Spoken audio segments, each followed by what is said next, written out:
Здравейте, това е Селянската школа на Мина, аз съм Мина Варджиева, за и против работата с сурово мляко. Много публикации има по този въпрос, най-различни, мненията са доста полярни.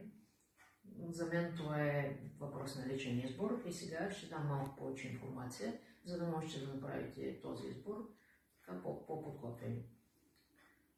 Загряването на млякото до определена температура се нарича пастеризация.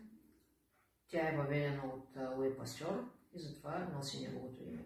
Така, при някои зависимост от температурата, понякога това може да бъде термизация, а при по-високите температури се нарича пастеризация.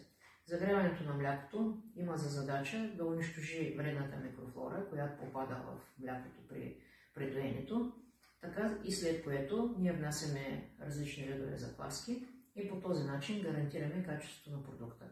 Тъй като млякото е биологична течност, с загряването ние от една страна вършим нещо полезно, правим продукта така, че да бъде безопасен като храна, но от друга страна ние унищожаваме полезните вещества в него, които са витамини, биологично активни вещества и така нататък. Сега, дали ще изберем да работим с сурово мляко, това зависи най-вече дали млякото е наше производство, така дали имаме мляко, добито от клинично здрави животни. Хубаво е, когато се прави сирене от сурово мляко, да се работи мляко, което е непосредствено издоено, така без то да се събира няколко дни или да се събира вечерно и сутрешно мляко от хладилника, тъй като при около 30 градуса имаме една фаза на смесената микрофлора, при която много бурно се развиват вредните бактерии. И тогава, дори и когато правим пастеризация, имаме доста голямо количество остатъчна микрофлора.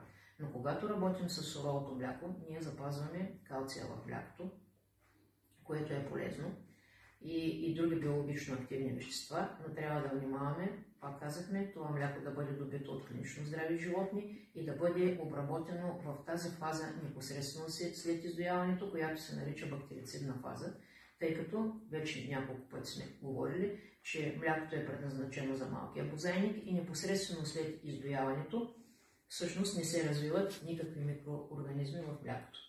Така, при пастеризацията имаме различни режими и имаме различни видове продукти, които се получават. Затова, например, когато искаме да направим твърди сирена, какъвто е кашкавала, пекорино, пармезан и така нататък, аз препоръчвам да работите с сурово мляко, защото тогава се запазват и липолитичните и протеолитичните ензими, които участват в зрението и получаваме един продукт, който е с доста по-наситен аромат и вкус.